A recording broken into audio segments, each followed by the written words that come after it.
भारत के एक छोटे से गांव में रमेश नाम का एक गरीब किसान रहता था। उसका परिवार पीढ़ियों से खेती करता आ रहा था, लेकिन कमजोर आर्थिक स्थिति और अनियमित बारिश की वजह से उनकी हालत कभी सुधर नहीं पाई। रमेश के पास सिर्फ 2 बीघा जमीन थी, जिससे साल भर मुश्किल से परिवार का गुजारा होता था। लेकिन रमेश के मन में हमेशा कुछ बड़ा करने की इच्छा थी। वह मानता था कि मेहनत और सही सोच से किस्मत बदली जा सकती है। रमेश ने अपनी स्थिति को बदलने की ठान ली। उसने सबसे पहले खेती के आधुनिक तरीके सीखने के लिए नजदीकी कृषि केंद्र जाना शुरू किया। वहां उसने सीखा कि किस प्रकार कम पानी में अधिक उपज वाली फसलें उगाई जा सकती हैं और बाजार की मांग को देखकर खेती करना कितना लाभदायक होता है। उसने पारंपरिक गेहूं और धान की जगह सब्जियों और फूलों की खेती करने का निर्णय लिया।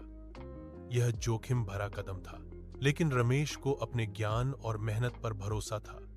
उसने बैंक से एक छोटा लोन लिया और अपनी जमीन पर ड्रिप इरिगेशन टपक सिंचाई सिस्टम लगवाया। इससे पानी की बचत भी हुई और फसलें भी बेहतर होने लगी।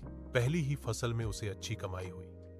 उसने गांव में ही एक छोटी सी मंडी लगानी शुरू की, जहां आस पास के लोग ताजी सब्जियां खरीदने आने लगे।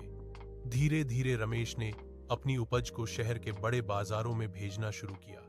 उसकी गुणवत्ता और ईमानदारी के कारण उसके ग्राहक बढ़ते गए। इसके बाद रमेश ने एक और समझदारी भरा कदम उठाया। उसने गांव के अन्य किसानों को साथ मिलाकर एक कृषि सहकारी समिति फार्मर प्रोड्यूसर ग्रुप बनाई। सभी किसानों ने मिलकर उन्नत खेती के तरीके